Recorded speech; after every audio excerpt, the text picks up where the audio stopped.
এখন যাত্রা শুরু করছি, দেখতে পাচ্ছেন।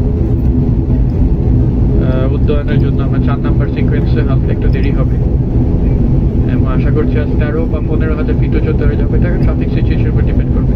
যাত্রাপথে আবহাওয়া ভালো। কক্সবাজারের আবহাওয়ার থেকে আকাশে দেখব কক্সবাজারের সাথে যোগাযোগ স্থাপন হওয়ার পর বসে থাকবেন নিশ্চয়ই আবার কথা ধন্যবাদ। Ladies and gentlemen, assalamu alaikum. Good morning, this is Captain Tashman speaking, being assisted by First Officer Saif. Welcome on board US 105 BS 141 bound to Cox's. First of all, I would like to apologize for this delayed flight. As you can see, the traffic situation on the airport road was very bad. Actually, passengers could not report on time, hence we had to wait. Anyway, we're number 4 in takeoff sequence now. It will take some time for us to depart. And after takeoff, planning to cruise at an altitude of 13 or 15,000 feet. That too will depend on the traffic situation, whether it is good. Keep enjoying the flight, and I'll talk to you again later. Thank you.